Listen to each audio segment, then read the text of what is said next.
Now we have with us Virendra Kumar ji, graduated in electronic engineering and started career as a lecturer in Government Polytechnic Shahjahanpur in 1990. He left the job in 1994 and joined a multinational company named Benning SMC Private Limited in Gurugram. He worked as head of marketing till 1998. During his tenure as head of marketing, he visited SAARC countries to promote SMMP's power plant to telecom operators in Sri Lanka, Bangladesh, Bhutan and Nepal. In 1998, he started business in association with other associates and continued till 2002. Thereafter, all associates have started their own companies. Virendra Kumar ji promoted Pragati Electrocom Private Limited with the vision to manufacture quality products for telecom and railways. Today, the company has 3 plants located in Gurugram, Haridwar and Kotputli, Jaipur. Presently, Pragati Electrocom Private Limited is doing business amounting 100 crores. May I now invite Virendra ji, please.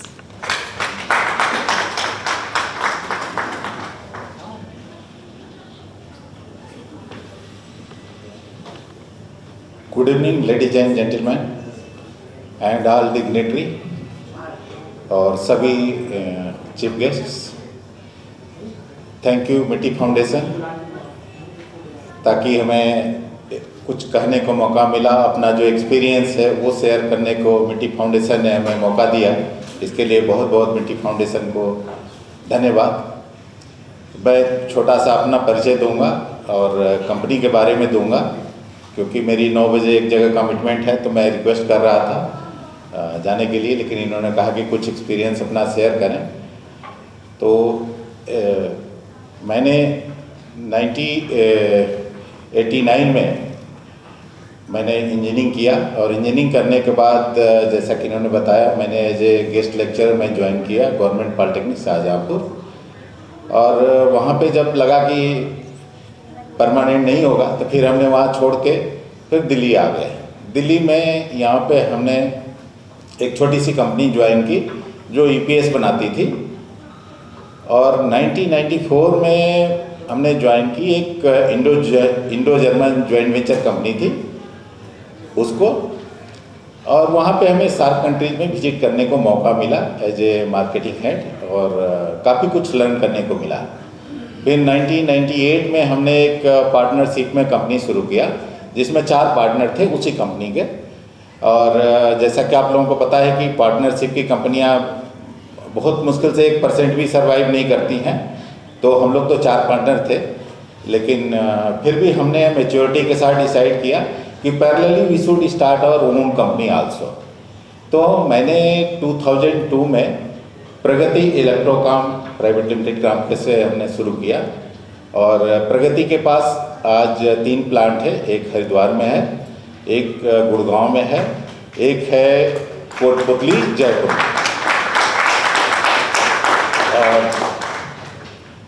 तो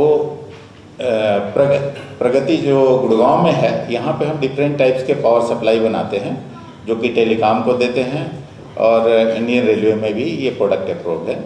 और कोटपुतली जयपुर में हमारे पास कई products हैं, जिसमें कि एक telecom tower है जो कि टेलीकॉम को हम सप्लाई कर रहे हैं. इसके अलावा एक्सपोर्ट भी करते हैं, भूटान में भी करते हैं, बर्मा में कर रहे हैं, मॉरिशस में भी कर रहे हैं. इसके अलावा इलेक्ट्रिक लिफ्टिंग बैरियर बनाते हैं जो इंडियन रेलवे से अप्रूव्ड है. आप लोग देखते होंगे जो फाटक होता है वहाँ पे पहले तो विजन भी होगा, और ये सारी सिचुएशन आती है जो कि आप सोच नहीं सकते हैं. तो स्टार्टिंग का जो 5-6 साल होता है कोई भी एंटरप्रेन्योर के लिए, ये काफ़ी स्ट्रगल भरा होता है इस समय. और उस दौरान क्या होता है कि कई लोग हमारे में से क्विट भी कर देते हैं, छोड़ भी देते हैं बिजनेस. तो मैं ये अपने अनुभव से आपको बताऊंगा कि एक हम लोगों को ईश्वर ने शक्ति दे रखी है जो कि धैर्य की शक्ति है. तो कितना भी अपोजिट सिचुएशन हो, हमें अपनी धैर्य को नहीं छोड़ना है. अगर धैर्य नहीं छोड़ेंगे तो निश्चित रूप से हम सफल होंगे. ये हम अपना मेरा खुद का अनुभव है. कई बार लगता था यार अच्छी भली कंपनी में काम करता था, पूरी कई कंट्री में घूमने को मिलता था. उस कंट्री के थ्रू हमने जर्मनी भी गए, फ्रांस भी गए, सार्क कंट्रीज में सारी जगह घूमते थे. तो ये तो कुछ गलत डिसीजन हो गया स्टार्ट, मतलब कि हमने कर दी।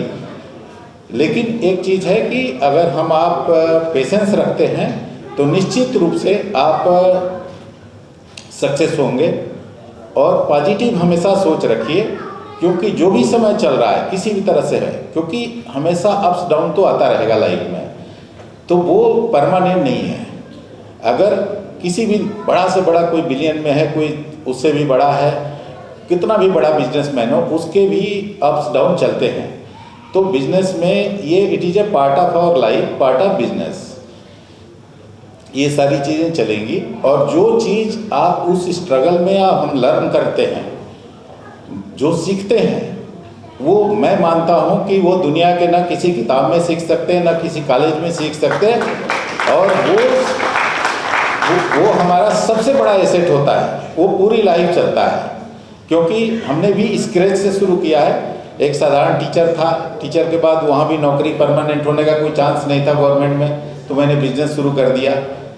तो तीसरी चीज़ ये मैं आपसे बताना चाहूँगा कि अगर हम कुछ चाहते हैं कि समाज के लिए करें, कुछ औरों के लिए करें, तो उसके लिए सबसे अच्छा रास्ता जो है वो बिजनेस ही है, जिसमें कि थोड़ा सा टाइम ज़रूर लगता है सक्सेस होने में। लेकिन एक बार आप सक्सीड हो गए, जैसे कि आज भी हम प्रगति में करीब 100 करोड़ प्लस का बिजनेस कर रहे हैं और करीब 20% की हमारी ग्रोथ भी है। लेकिन स्टार्टिंग के जो 10 साल थे उसमें हम लोग 10 करोड़ के ही आसपास घूमते रहे, क्योंकि बहुत कुछ सीख रहे थे उसमें, क्योंकि बिजनेस बैकग्राउंड से नहीं थे। शायद मेरे आगे वाली जनरेशन होगी, उसको ये नहीं सीखना पड़ेगा, उसको 100 करोड़ से 1000 करोड़ पहुंचाना है तो बहुत साधारण काम होगा उसके लिए। लेकिन स्टार्टिंग में जब आप नए एंटरप्रेन्योर हैं और आप जब बिजनेस को शुरू करते हैं, तो इसमें 5 साल 10 साल जरूर सफ़र करना पड़ता है। लेकिन एक बार इस्टेब्लिश हो गए तो वो फिर आप उस बिज़नेस को एंजॉय भी करते हैं।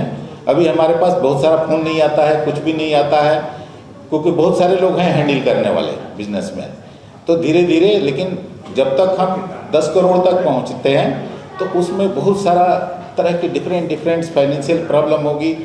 मैं बताता हूं, 2010 में हमारे पास बैंक का नोटिस आया कि भाई your company should not be NPA. NPA के बारे में आप सब लोग जानते होंगे, नॉन परफॉर्मिंग एसेट, कि मतलब इतना ज़्यादा कंपनी की जो टर्नओवर थी अराउंड 20 करोड़ थी और उससे ज़्यादा कंपनी के ऊपर खर्च था।